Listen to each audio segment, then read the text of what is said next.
come. Story, story, story come.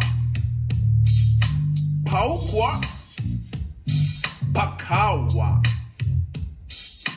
Paukwa, pakawa. My dear friends, my keen and friend enemies, today I wanted to tell my story of a little boy who was a Cub Scout. Telling a story is a scout's honor. Born in Nairobi, the city in the sun, is a big city of plaster and stone. There are many people on foot and buses. Pickpockets are ready to loot your pockets. They'll take everything if you're not careful. It's a big city of plaster and stone.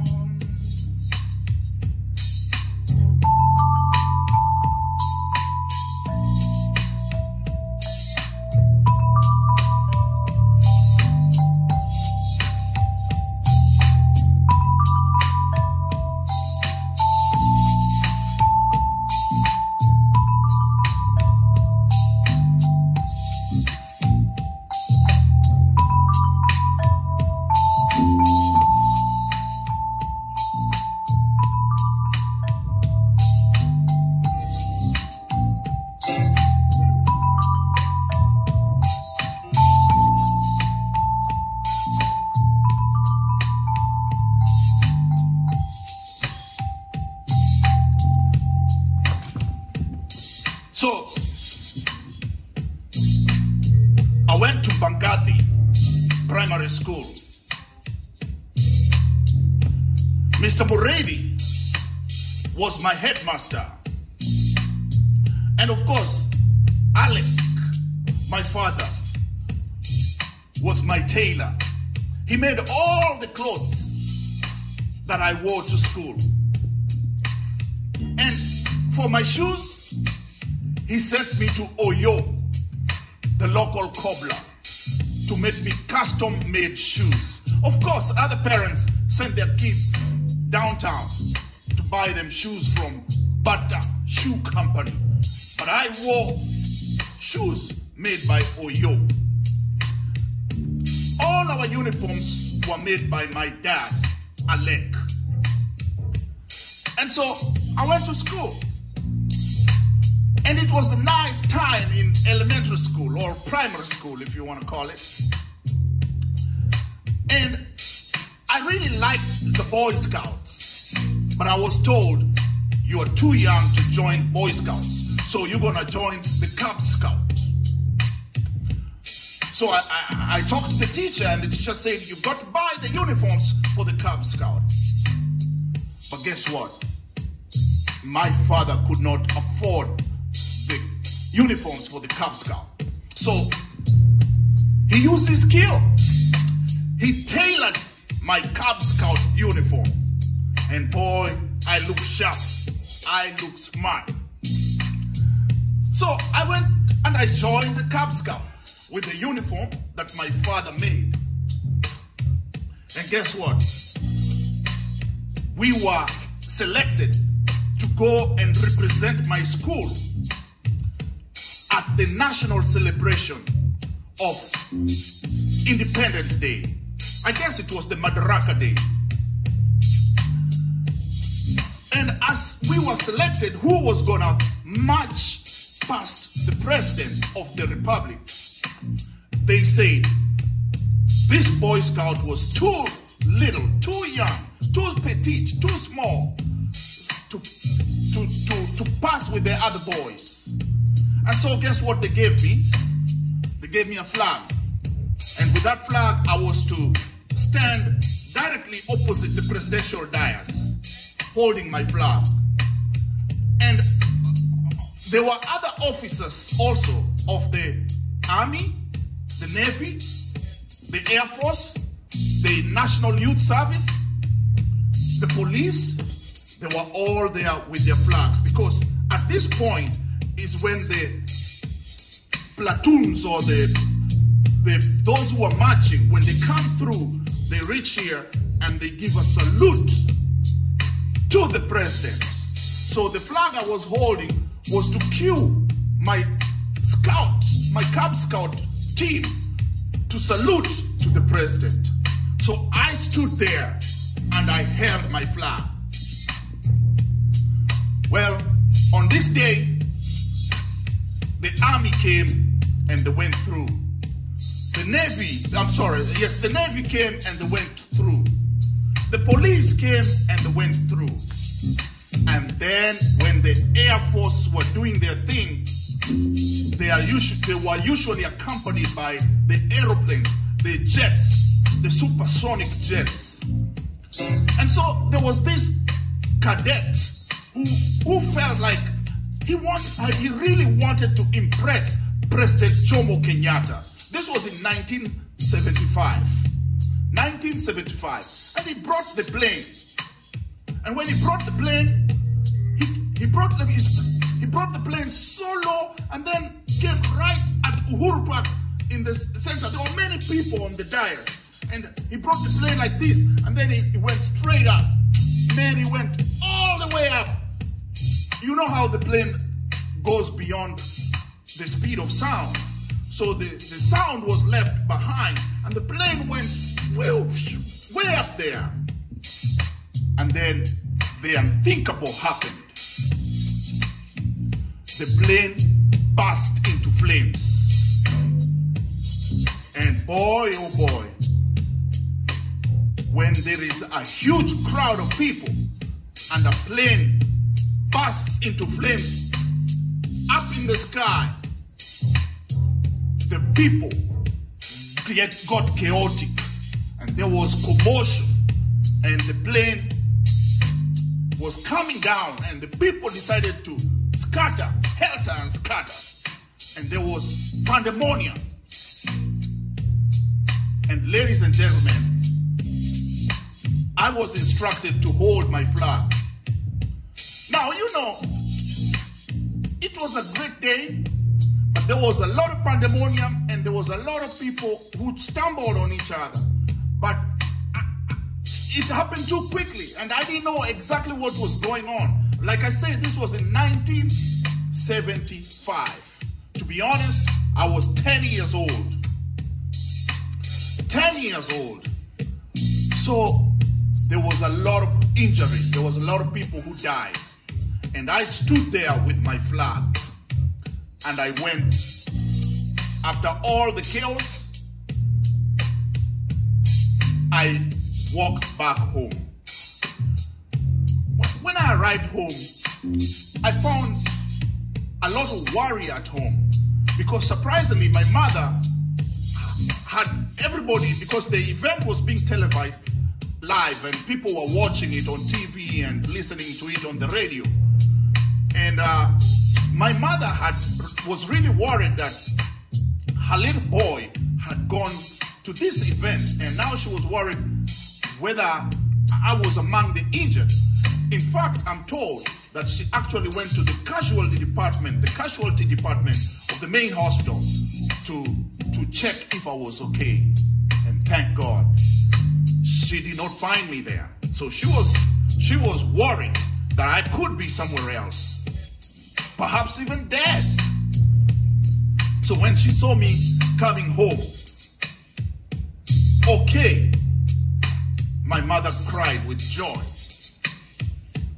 That was the day the little boy, the 10-year-old, went to Uhuru Park to represent his school, to represent his troop of the Cub Scouts. And I survived in this pandemonium when the plane burst into flames. So let's enjoy.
So we go to the part 2 of this story. The part 1 happened in 1975. Your little boy was 10 years old. But this time, in 1976, actually it was in 1977, the Boy Scout, the little cub, had now been promoted to a Boy Scout. And this time, again, we were selected to go and represent the school in the marching, the parade, to celebrate Kenya's Madaraka Day. And once again, because I was picked to hold the flag, this time again I was picked to hold the flag. Apparently I was still too little to match with the other big boys. So I stood again with my flag. And there again was the gentleman representing the army, the gentleman representing the Navy, the Air Force, the police, the National Youth Service, and we held our flags so that when our troops come, when they see our flag, they know that that's the exact spot to turn around and salute the president. And so we stood. And I want to say that my dad was not lucky. My dad was not well off. And so a lot of people who go to those events would buy a lot of stuff like ice cream, popcorn, and sometimes they had money to buy food, you know, we call it chips and chicken. And my dad gave me 2 shillings. 2 shillings those days was a lot. And I was supposed to have my fries and chicken. But I could not afford the ice cream, and I had never eaten ice cream. I really didn't know how it tasted. But then there was this guy with a cart for ice cream. It's a cart that he's riding on, and it is like a square cart full of dry ice with a lot of ice cream in it. And he's selling to all these people in the big crowd. He's selling. And as we are waiting and we are about to do the people are about to march, another strange thing happened. Guess what? Out of nowhere, a swarm of African killer bees showed up.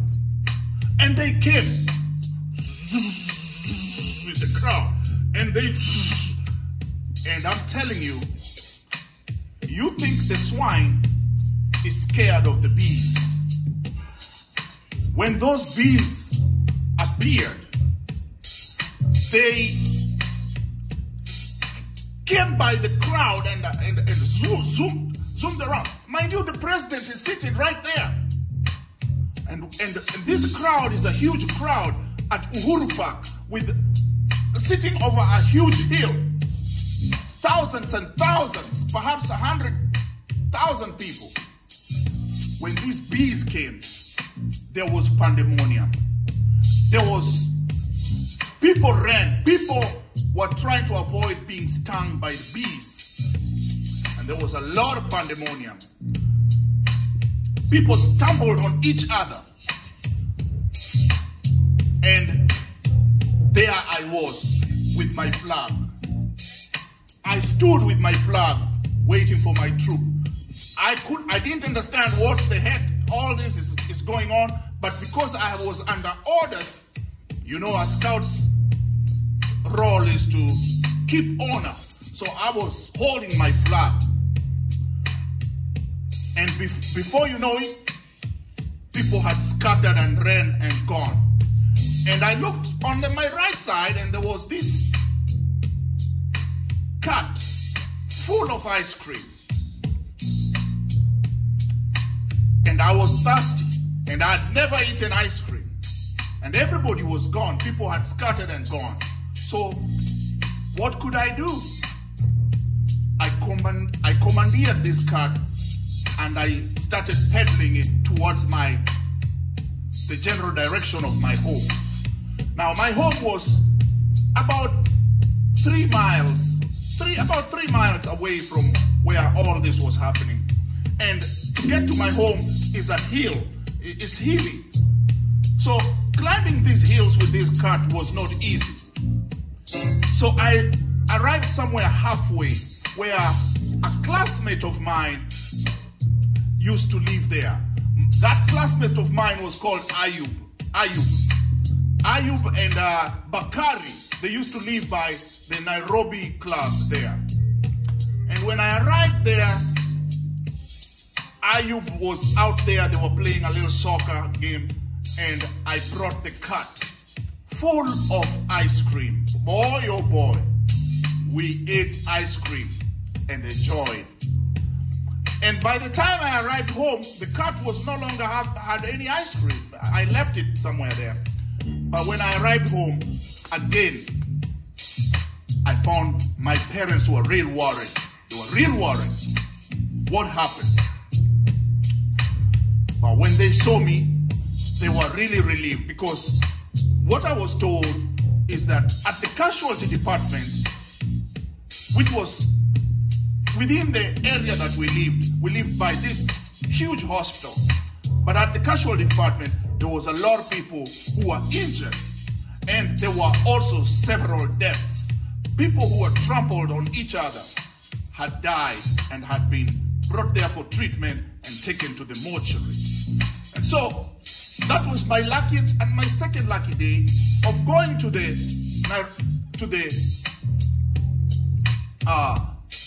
national event, to celebrate a national event as a Boy Scout this time. But I survived.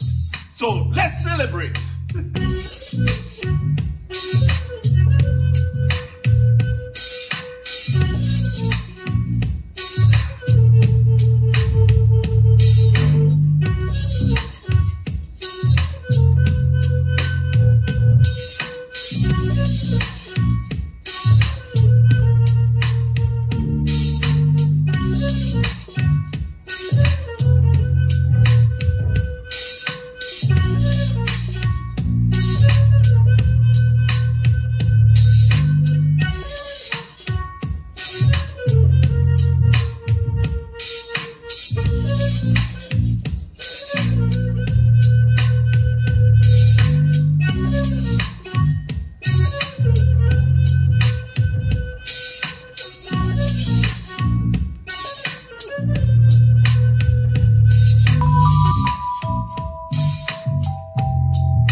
story, story come.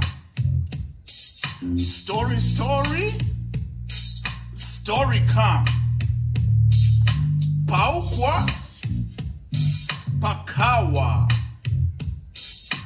Paukwa, pakawa. My dear friends, my keen and friend enemies, today I wanted to tell my story of a little boy who was a Cub Scout. Telling a story is a Scout's honor. Born in Nairobi, the city in the sun. It's a big city of plaster and stone. There are many people on foot and buses. Pickpockets are ready to loot your pockets.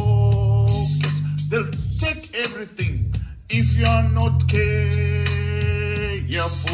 It's a big city, a city in the sun.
Bama, kula matumbo.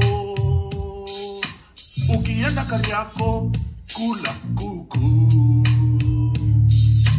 Ukienda Machakos, kula motokeo. Ukienda Mombasa, kula wali. Ukienda Kisumu, kula samaki. Ukienda Kakamega, kula mrenda. Ukienda Murang'a, kula mukimo. Ukienda Masai, kunywa damu. Ukienda Nairobi, kula chipsi. Na ukienda ng'ambo, sijui utafanya nini hapo.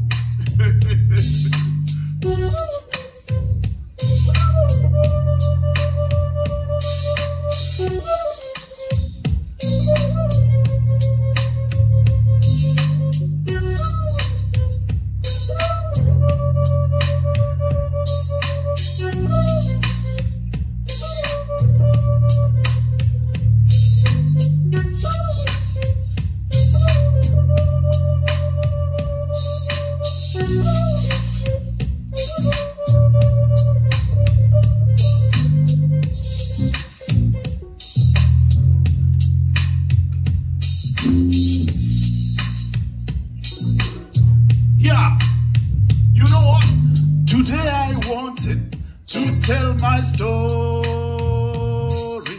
of a little boy who was a scout. Cause telling my story is a scout's honor. My dear friends, my keen and frenemies, born in Nairobi, the city in the sun, is a big city of plaster and stone. There are many people on foot and matatus. Pickpockets are ready to loot your pockets. They'll take everything if you're not careful. A city in the sun, a city in the sun. Let's try this one.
Let's try one more time.